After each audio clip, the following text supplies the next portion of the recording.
Assalamualaikum warahmatullahi wabarakatuh. Selamat pagi, selamat siang, dan selamat malam semuanya. Halo teman-teman, selamat datang di channel ini.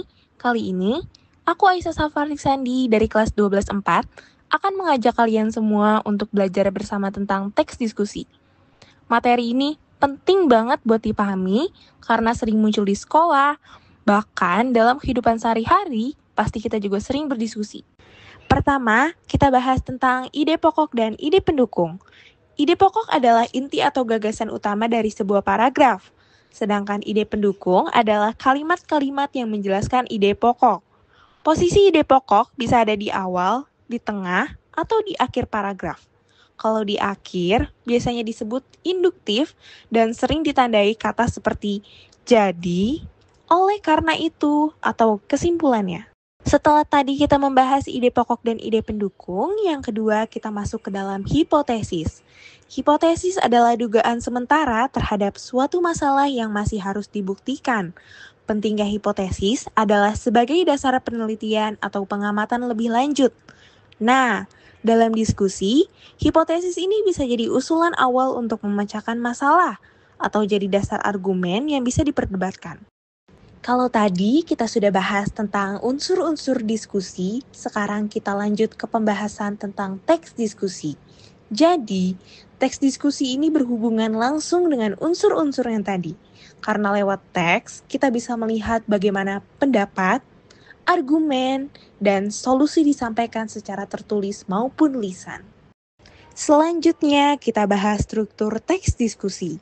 Pertama, ada isu, yaitu masalah atau topik yang dibicarakan. Yang kedua, ada argumen. Argumen bisa berupa pendapat yang mendukung atau sebaliknya, pendapat yang menentang isu.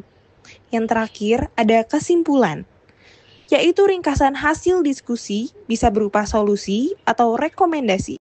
Selain struktur, teks diskusi juga punya aspek kebahasaan. Ada konjungsi atau kata hubung, misalnya sebab, meskipun, atau oleh karena itu. Ada juga kata khas sesuai topik yang dibicarakan.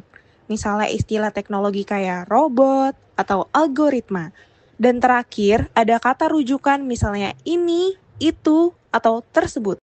Setelah membahas aspek kebahasaan, selanjutnya kita akan membahas tata cara diskusi yang efektif supaya diskusi berjalan dengan lancar. Ada beberapa hal yang harus diperhatikan. Sikap berdiskusi harus santun, logis, dan gak emosional. Dalam diskusi, ada beberapa peran yaitu moderator yang memimpin jalannya diskusi, peserta yang menyampaikan pendapat, dan notulis yang mencatat poin penting. Tahapan diskusi dimulai dari menentukan topik, memastikan peserta siap, penyampaian materi, tanya jawab, sampai akhirnya mencapai kesepakatan. Selain tata cara diskusi, ada juga hal penting yaitu mengelaborasi perasaan untuk memahami masalah.